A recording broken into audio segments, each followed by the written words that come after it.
सोचो, विचार करो, आप अपने पूरे जीवन में गंगा स्नान कितनी बार किए? व्यक्ति जो बाहर दूर दराज देशों में रहते हैं या दूर शहरों में रहते हैं, वो गंगा जी स्नान करने, बहुत कम ऐसे लोग होंगे जो हर वर्ष आते हैं। साल में एक बार, 2 साल में, 4 साल में, 10 साल में, अगर पूरे जीवन का आकलन लगा दे तो व्यक्ति ज्यादा से ज्यादा 50 बार गंगा जी आया होगा, पर 50 बार का उसको फल मिलता है और संसार उतना ही उल्टा है। आपने 50 बार अच्छा क्या किया इसको कोई याद नहीं रखेगा, पर एक बार गलती क्या करी थी वो जीवन भर याद रखेंगे सब लोग। व्यक्ति की मृत्यु हो जाती है, सब यात्रा जा रही है, राम नाम सत्य है, सब लोग प्रशंसा करते हैं, अरे बहुत भला आदमी था, बहुत बढ़िया था, बहुत अच्छा था, इसने सबका भला ही किया। मृत्यु के समय सब प्रशंसा ही करते हैं, पर उस प्रशंसा में भी एक आध बार एक आध लोग कह देते हैं सब तो ठीक है, पर इसने अपनी पत्नी के साथ अच्छा नहीं किया, इसने अपने बच्चों के साथ अच्छा नहीं किया, पड़ोसी से बहुत झगड़ता था, ये उसका सारा हक मार लिया इसने। पर ठाकुर जी के यहां विपरीत चलता है। आपके पूरे जीवन में 50 बार किए गए अच्छे कर्म ठाकुर जी याद रखते हैं, बुरे कर्मों को नजरअंदाज करते हैं। मैं कभी कभी कहता हूं ठाकुर जी जैसा स्वभाव हमारा कभी बन जाए ना, तो निश्चित है उस स्वभाव से ही भगवत प्राप्ति हो जाएगी। मानव की दृष्टि कैसी होती है, मानव के नेत्र कैसे होते हैं, वो कुभावों को बहुत जल्दी कैप्चर करता है, बहुत जल्दी बुराइयां देख लेता है।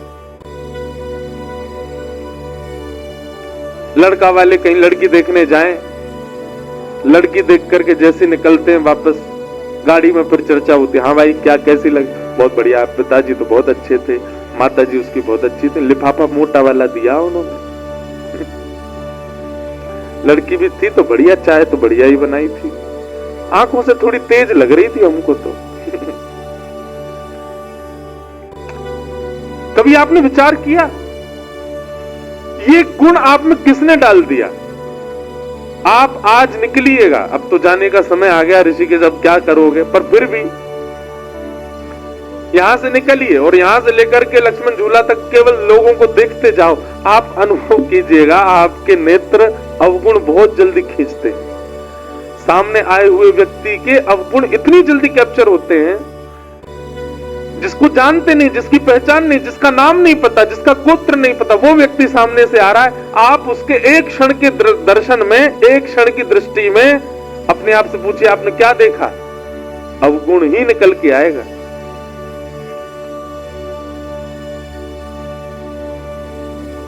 लेकिन यही व्यक्ति जब अत्यंत सत्संग में हो जाता है, जब अत्यंत जीवन में कथा का भाव उसके जीवन में आने लग जाता है, सत्संग करने लगता है, नाम जप करने लगता है, भगवत सेवा करने लग जाता है, तब उसकी दृष्टि परिवर्तित होने लगती है धीमे धीमे। फिर क्या होता है, नेत्रों के आगे दिखने वाला अपरिचित व्यक्ति भी, उसका भी एक गुण दिख जाता है,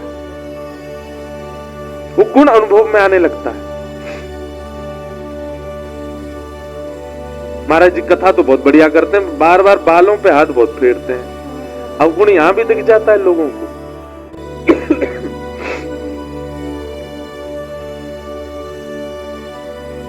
कथा तो बहुत बढ़िया करते, चुटकुल्ला नहीं बोलते कथा में, थोड़ी हंसी आवे, मजा आवे।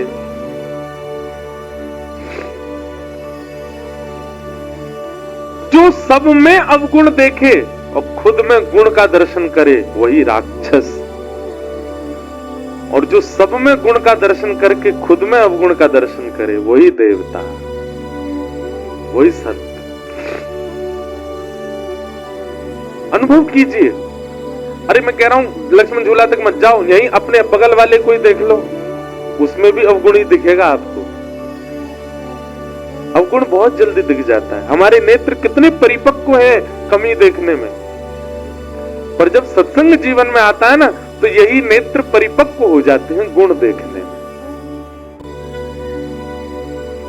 मीरा बाई कैसी हो गई थी, वो जिसको देखती थी उसके प्रति उनका भाव यही जाता था कि इसमें गुण क्या है। कोई सांवला व्यक्ति, उसको सब कहते हैं अरे रामदेव कालिया आगो, सामने व्यक्ति को देख करके सब कह रहे काली आ गया, ओहो या को देखो कैसा लग रहा है, बिल्कुल अमावस्या आ गई चलती फिरती।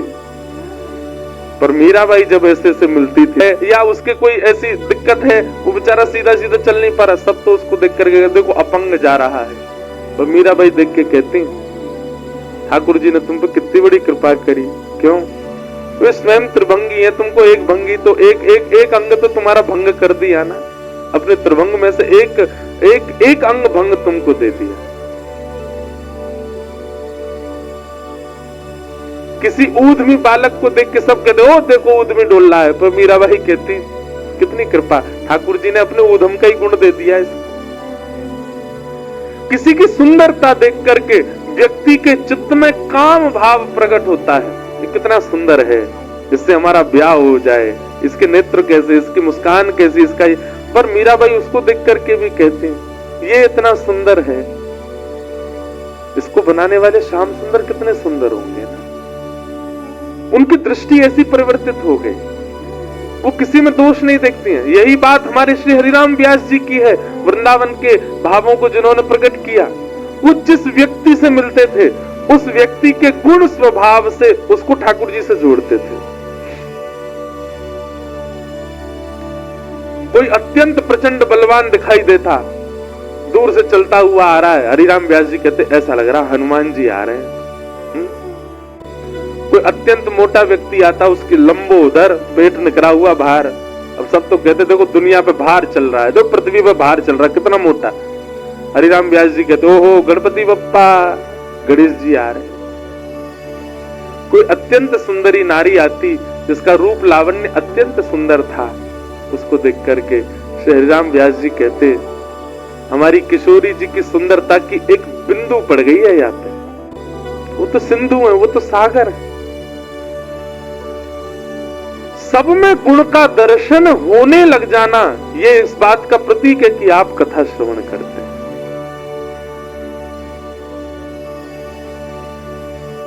और कथा सुनने के बाद अवगुण ही अवगुण देख रहे हैं। कई बार हमारी कई कथाएं ऐसी होती हैं, वहां पर बहुत कुछ अनुभव होता है कथा में, व्यवस्थाओं को लेकर के, व्यवहार को लेकर के, बहुत बातों को लेकर के सब अनुभव होता है।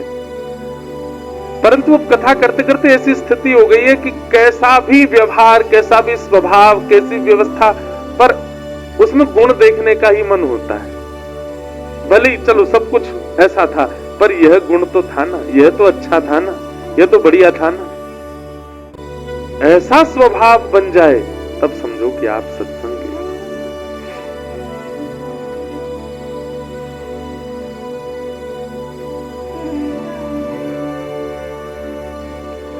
पर हम मानवों का स्वभाव, अभी हम सुन के जा रहे हैं तो यहां से निकलते ही हम भी अवगुणी देखते जाएंगे सब में। ये आपके सोचने से नहीं बनेगी बात। दो ही बात हो सकती है, या तो सत्संग इतना जीवन में हो जाए तो आपके चित्त में परिवर्तन हो जाए, या फिर इस बात को लिख लीजिए कहीं पर, आचार्य प्रसन्न हो जाए आपसे, कोई गुरु प्रसन्न हो जाए आपसे, कोई संत प्रसन्न हो जाए आपसे। उसकी प्रसन्नता से हो सकता है कि आपका काम बन जाए। तो भगवान पर सब लोगों ने लांछन लगा दिया, ओहो मणि की बात यही कर रहे थे सत्राजित से, जरूर मणि चुराई भी इन्होंने ही होगी।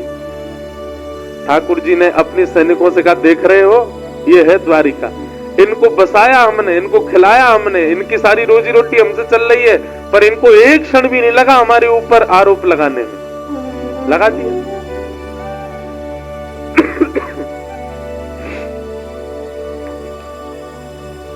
ठाकुर जी बोले कोई बात नहीं, हम देखते हैं क्या करना है।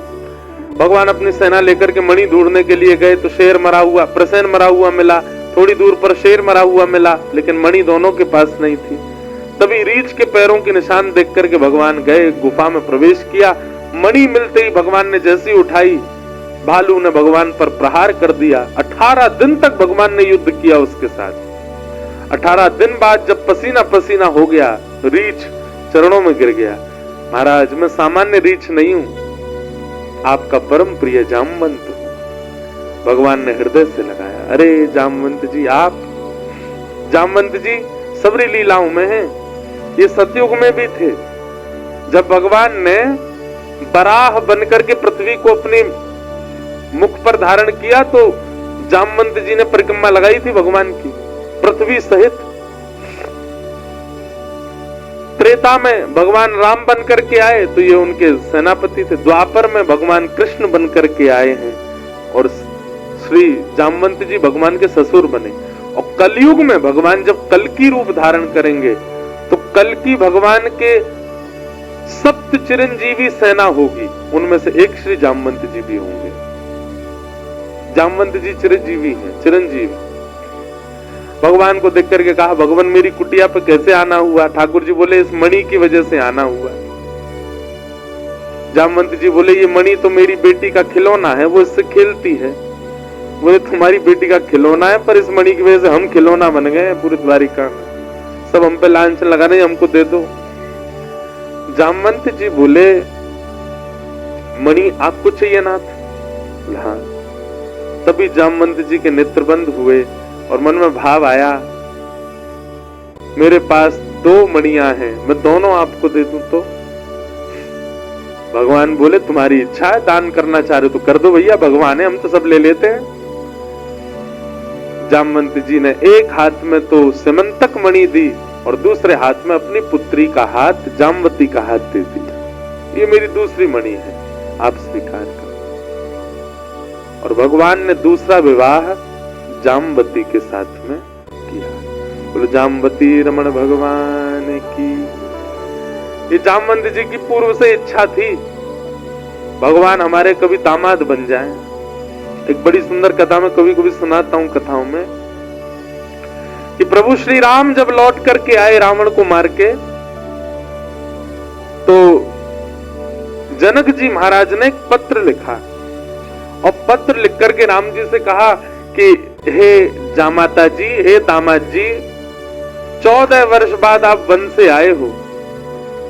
आप में तो जनकपुर के लोगों के प्राण हैं ही, परंतु हमारी लाली जो है जानकी, वो तो हमारी प्राण ही हैं। समस्त जनकपुर वासी आप दोनों युगलों को कुछ दिन के लिए जनकपुर बुला रहे हैं कि आप कुछ दिन आराम करने आओ, 14 वर्ष वन में रह के आए हो। और आप अकेले नहीं आवे, अपने तीनों भैयाओं को, तीनों लालियों को और अपनी समस्त सेना हनुमान जामवंत सहित सबको लेकर के आप जनकपुर आइए, कुछ दिन आराम करने, हमको कुछ दिन सेवा करने दो, आपकी मेहमान नवाजी करेंगे आपकी। कुछ दिन के भ्रमण के लिए आप लोग जनकपुर आ जाओ। भगवान सभा में बैठे थे और सभा में बैठे बैठे जैसे ही जनक जी का पत्र आया तो भगवान ने हनुमान जी से कहा, पत्र पढ़ के सुनाओ, क्या बोल रहे हैं हमारे ससुर जी। हनुमान जी ने पूरा पत्र पढ़ा।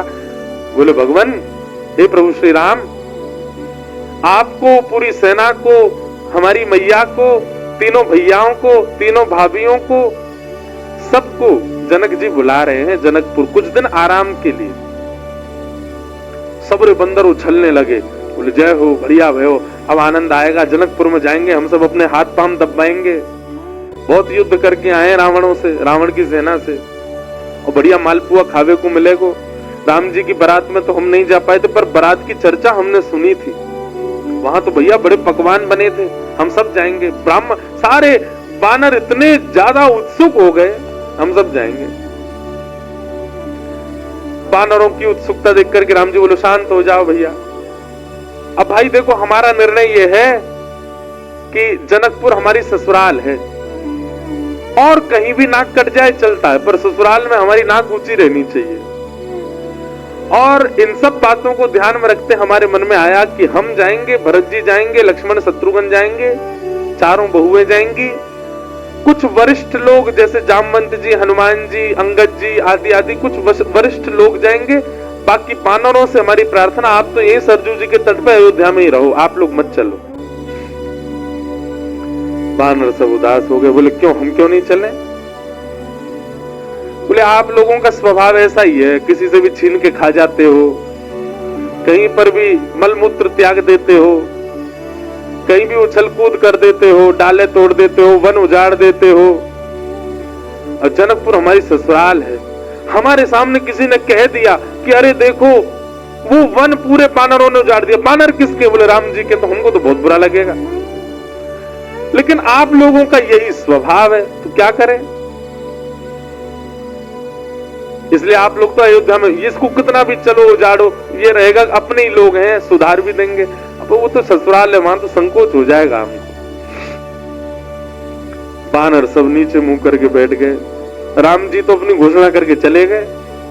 जामवंत जी, हनुमान जी बोले भाई सब लोग उदास क्यों हो गए? बोले जब रावण से मरवाना था तो हमको ले गए, और जहां रसगुल्ला मिलेंगे, मालपुआ मिलेंगे, फल मिलेंगे, मेवा मिलेंगे, सेवा मिलेगी, वहां हमको छोड़ के जा रहे हैं। हाँ यही बात है, जहां ये था कि मृत्यु सामने, वहां बानर आगे, और जहां मालपुआ आगे वहां बानर नहीं छोड़ जा रहे हैं। जामवंत जी ने हनुमान जी से कहा, हनुमान जी आप जाके निवेदन करो।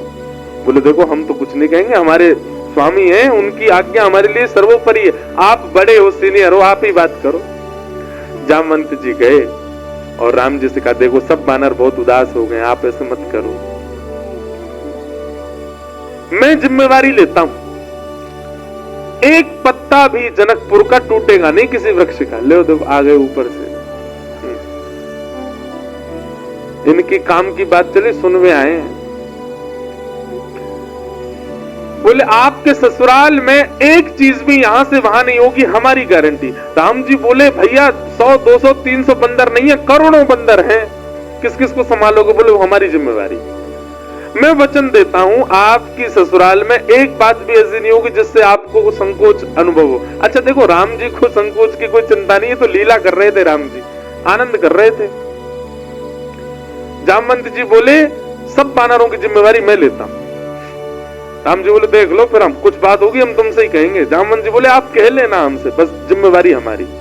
ठीक है। जामवंत जी बाहर आए, बाहर आकर के सब बानरों से बोले हाँ भैया सुनो, राजी हो गए राम जी आप सबको ले जाने के। बंदर तो छलन लगे, जय हो राजा रामचंद्र भगवान की जय हो, हमारे जामवंत जी की जय हो, अब तो जाएंगे खूब आनंद करेंगे।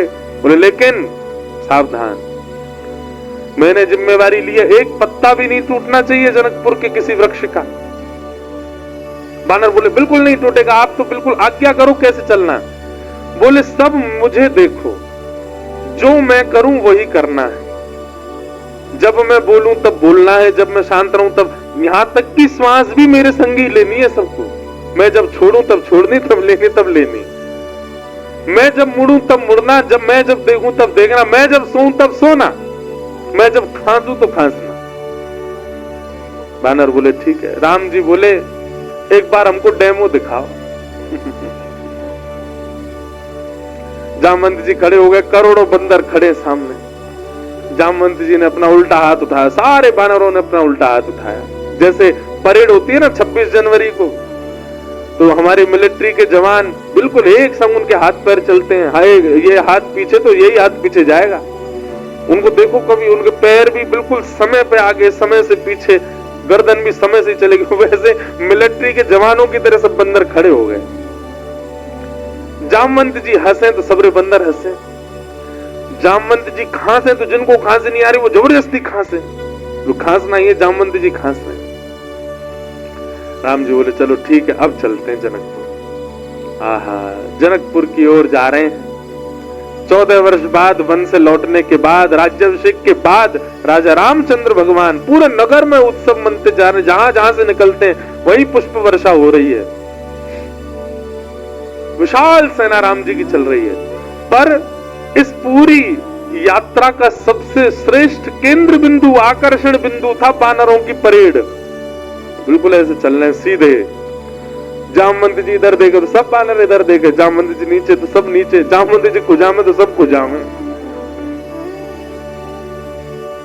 जैसे ही जनकपुर में पहुंचे, राम जी की सब बलैया लेने लगी अटारी इनसे, हमारे पहुना आए, हमारे जमाई राजा आए। सबके नेत्र सजल हो गए।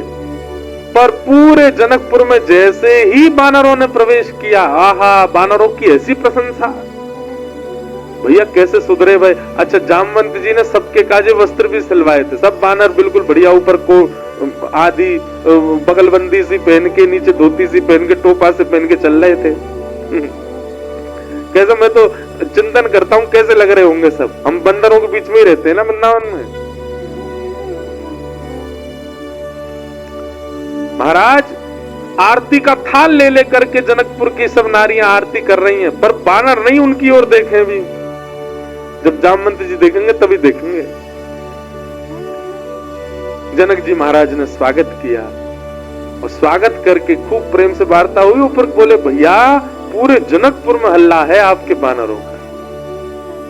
कैसी सेना, लग रहा है देखते ही बनता है कि यही बानर मार सकते हैं रावण की सेना को। इतने शिष्टाचारी, इतने गंभीर। देखो इतनी बड़ी सभा में करोड़ों बानर बैठे हैं, पर सुई गिर दो तो उसकी आवाज भी आ जाएगी। Pin drop silence. दूर बैठे जामवंत जी सिर हिलावे, सब बानर करें हाँ। अब आप बहुत दूर से चल के आए हैं, सबकी प्रसाद की व्यवस्था है। हाँ भाई, सब बानरों के आगे चौकी लगाओ। पहली बार बानर चौकी पे बैठ के पाएंगे। चौकी पे बैठ गए, चौकियों के आगे दूसरी चौकी, चौकी के ऊपर सोने की थाली, चांदी की कटोरी। आहा क्या बढ़िया, सब बानरों की थाली। पहली बार बानरों के आगे थाली लगी है। लेकिन बानर थाली में नहीं देख रहे हैं, सब जामवंत जी को देख रहे हैं। पनीर की सब्जी आई, काजू की सब्जी आई, ये सब्जी आई, मिष्ठान आए, पूड़ी आई, 5 प्रकार की पूड़ी आई, रोटी आई, चावल आए। बानरों का स्वभाव क्या है? आप केला भले हाथ से दो लेकिन फिर भी छीन के लेगा। बानर का स्वभाव होता है, उसको छीनने का स्वभाव होता है। पर सारे बानर ऐसे बैठे जामवंत जी को टेढ़ी टेढ़ी नजर करके देख तो रहे थाली में क्या क्या आ रहा है। लार टपकती जा रही है, लेकिन नहीं, जामवंत जी जैसे कहेंगे वैसे खाना है। सबको फल दिए गए, फलों में सब फल अमनिया करके दिए। आम सबको साबुत दिए गए, सबकी थाली के आगे आम रखे गए। सब बिल्कुल थाली हो गई। जामवंत जी महाराज ने सब बानर की ओर देखा। सब बानर बिल्कुल जामवंत जी को देख रहे थे। जामवंत जी ने हाथ में जल लिया। अन्नपूर्णे सदा पूर्णे। सब बानर बोल रहे अन्नपूर्णे सदा पूर्णे। थाली के ऊपर 4 बार घुमा, सब बानर घुमा रहे हैं। आचमन किया, सब बानर आचमन कर रहे हैं। जनक जी बोले, राम जी मान गए आपकी सेना को, क्या अद्भुत बानर है सब। राम जी बेचारे धीमे धीमे पा रहे, बोले बस इलाज बची रहे जितनी देर है। प्रसाद पाने लगे बिल्कुल वैसे। अगर दाल चावल पा रहे हैं जामवंती, सब दाल चावल ही पा रहे हैं। जितनी दाल जितनी सब्जी डाल रहे उतनी ही डाल रहे हैं। अद्भुतता थी देखने में। थोड़ी देर पाने के बाद जामवंत जी की दृष्टि पड़ी आम पे। जैसे ही आम उठाया, सब बानरों ने एक संग आम ही उठाए। जामवंत जी घुमा के देखें, सब बानर घुमा के देखें। जामवंत जी ने जोर से आम दबा के देखना चाहा कितनी गुठली है इसमें। अब वो आम ऐसा था कि जैसे नेक दबाया तो गुठली उछल गई उसमें से। अब जैसे ही गुठली उछली तो सब बानर दोनों हाथों से दबाई रहे। वो गुठली उछलनी चाहिए क्योंकि जामवंत जी की गुठली उछली है। अब सब बानर जैसी आम दबा में सबकी गुठली उछली। गुठली के उछलते ही जामवंत जी बोले, इन हाथों से मेघनाथ निकल के नहीं भाग पाया, इन हाथों से रावण निकल के नहीं भाग पाए, छोटी सी गुठली भाग गई। और जामवंत जी जैसे ही उछले गुठली पकड़ने को, बानर बोले हमें भी ऐसे ही पकड़नी है। और एक दूसरे के ऊपर झपट्टा मारे। महाराज ये आप पकड़, कहीं कड़ी उछाल रहे हैं, कहीं दाल उछाल रहे हैं, पूरी उछाल रहे हैं। जनकपुर की पूरी सभा जो कि स्वर्ण मंडित थी, जो कि चांदी से मंडित थी, आज वो खीर मंडित हो गई। सब जगह कड़ी खीर उछाल उछाल करके पूरी सभा का लेपन कर दिया। राम जी नीचे नजर करके बैठे। अब तो बानरों को खुली छूट मिल गई, एक दूसरे की थाली में से ले लेके भागे।